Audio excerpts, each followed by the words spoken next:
One other question that she asked, and a lot of people ask this question, and I think it's a good question, so we're going to also address it really quick. So she goes, I'm on board with many things. There are still questions I have, but I can definitely see why there are so many flat earthers. The question her husband gave her, however, is, if it's true, does it change how I live my life? For me, I have to say no. It would be nice if it's true for the government to acknowledge and stop charades.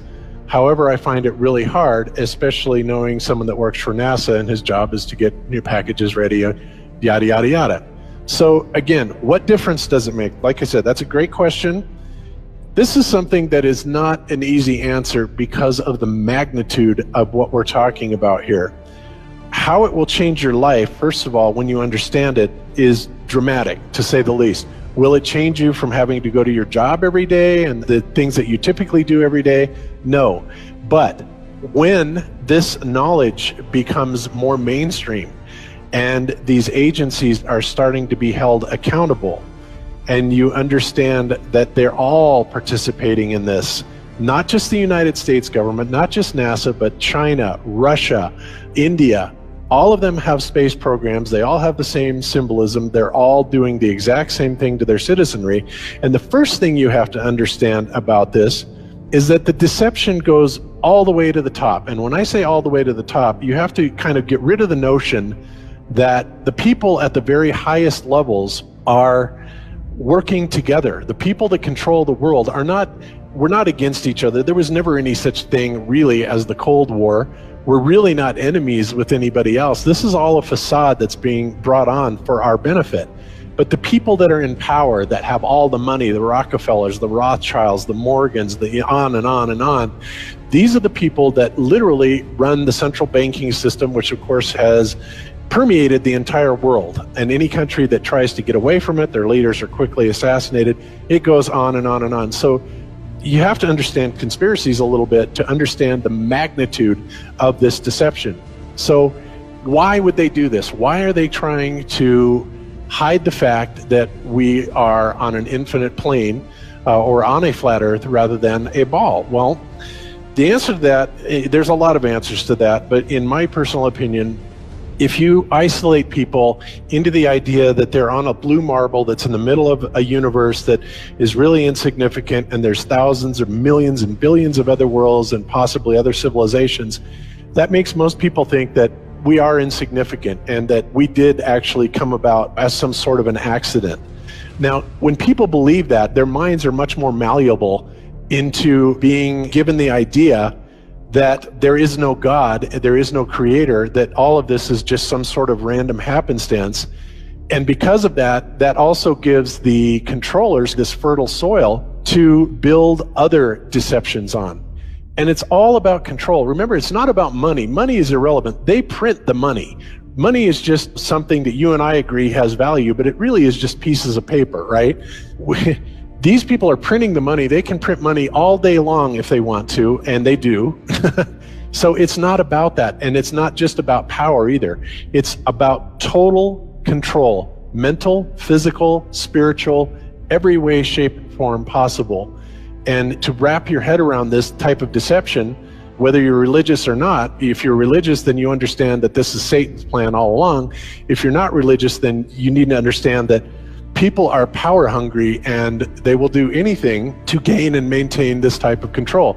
So I've kind of ranted on this a lot. So John and Jaren, if you would add into this for my relative and kind of elaborate on what I've said.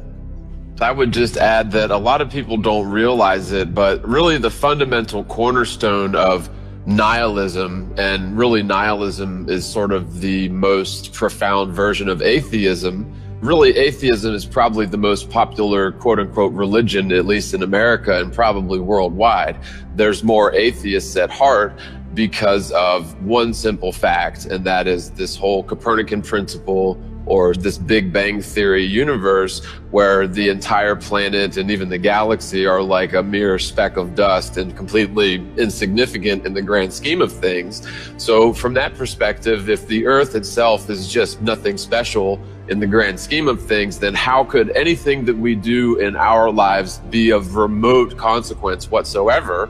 And so this whole mindset, again, is sort of the founding cornerstone of atheism and ultimately nihilism. However, when people realize that the Big Bang is a load of theoretical bollocks, then it really changes this entire foundation of the world's perspective of this ultimately nihilist viewpoint. And so even if you don't consider yourself religious, that's probably because you've been affected by this culture that is ultimately nihilist.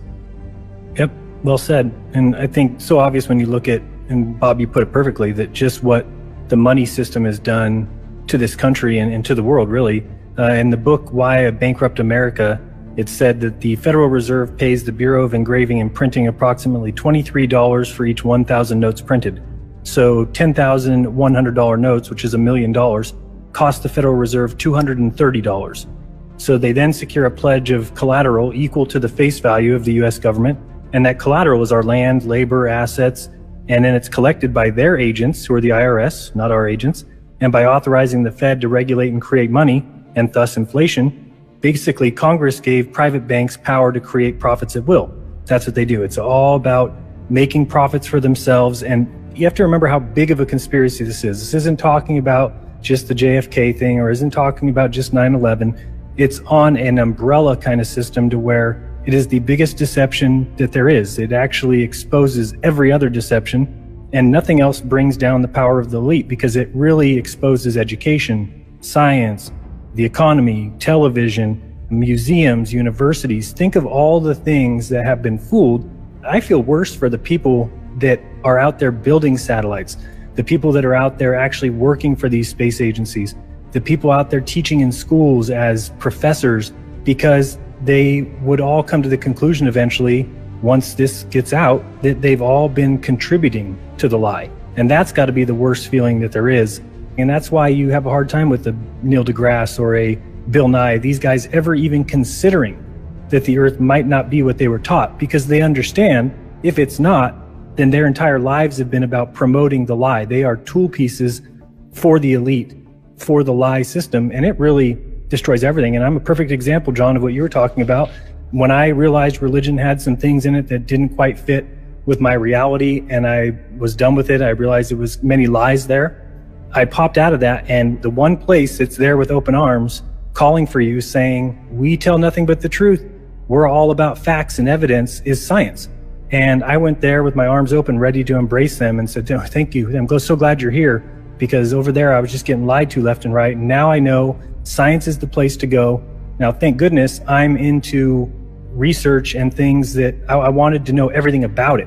I wasn't comfortable in just saying, well, now I realize religion's a lie, I'm just going to be scientific and promote science and just say the word science when anybody talks to me. It would have been really easy.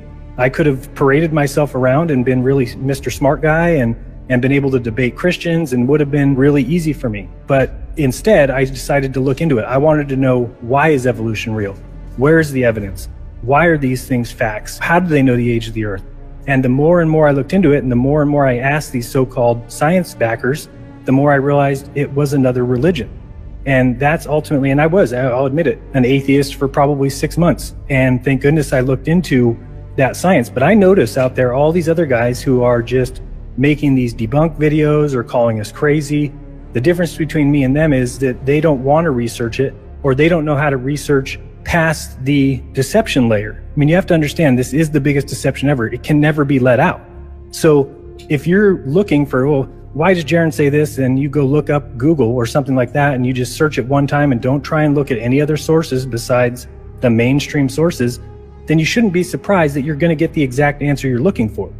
That's only going to confirm what the elitists, or what these people who are fooling us from the top down, what they want you to find. And then they go and make videos claiming these are evidence that we're wrong. And they say, well, these guys didn't even research it. If they would have looked it up one time, they would have found it. That's crazy talk.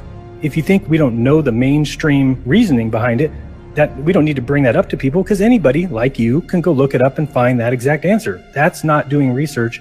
And this is a deception on the highest level that you need to go and dig deeper and look at different bits and pieces and put it together and come up with your own explanation. Because if you're just going to take what mainstream tells you and believe it, then go watch Fox News and enjoy what the mainstream wants you to enjoy. That's the way that they operate.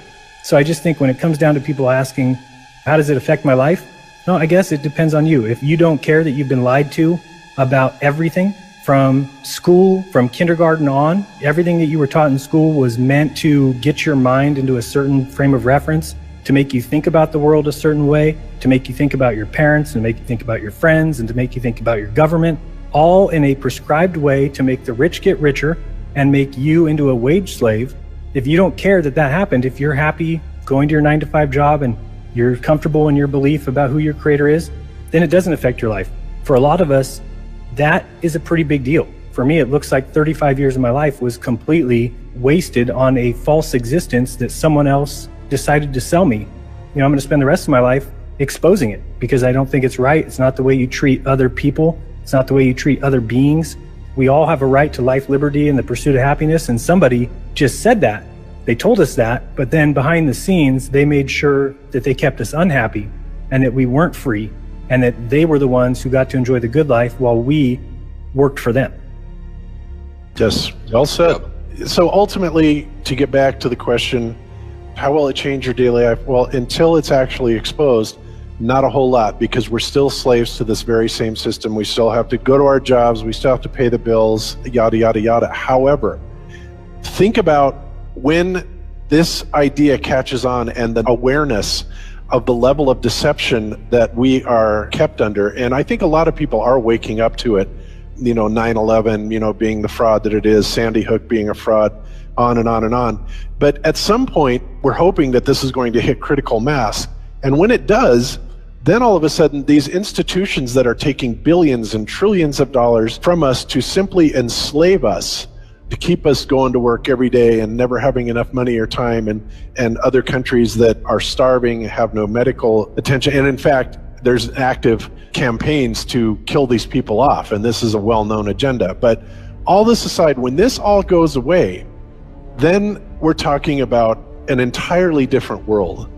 Then we're talking about the kind of world that would be, I dare say, more utopian. And that isn't always necessarily a good thing either, but let's just say that it would be a whole lot better than what we have now. If people understood that we are special, that there is a creator, and that really, when people come to this realization, we will start becoming more aware of the value of other humans and human life. And we don't look at people as, well, just because they're different from us, then they're wrong and they're funny and they're weird. We see each other as brothers, and we see each other as related in family, and we start respecting each other on a level that is due to everyone. And when that happens and we get rid of the governments that are enslaving us and the people above the governments that are controlling them, then all of a sudden we start looking at a society where we can start improving upon ourselves. We can start making our own technologies that will benefit humanity instead of the elite usurping all these technologies and using it for themselves against us. Like we can have unlimited free power and there's just so many things. I mean, you could go on and on and on and on about this, and many people have researched this.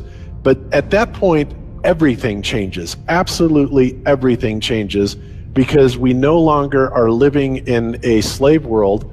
We're living in a truly free world where everybody is sovereign and everybody has much more respect for other selves, other people. So that's pretty much the answer to that question. So it is a big thing. It really is. You can't just brush it off as saying, what difference does it make? It's not going to change anything. Au contraire, not only will it change things, it will change things in it'll bring us to an entirely new paradigm, an entirely new way of life.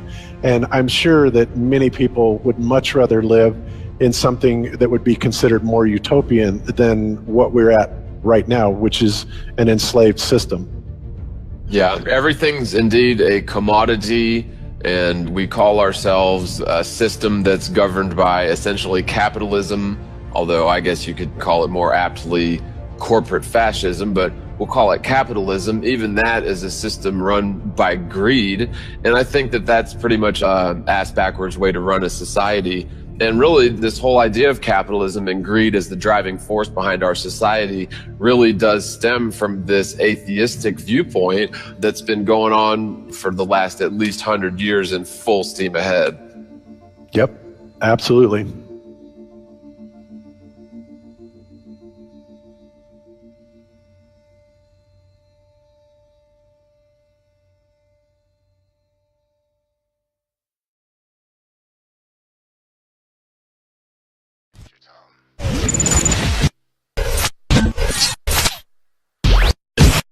Thanks so much for watching. I hope you enjoyed this video presentation. If you did, please subscribe to my YouTube channel, like the video, and share it on your favorite social media sites.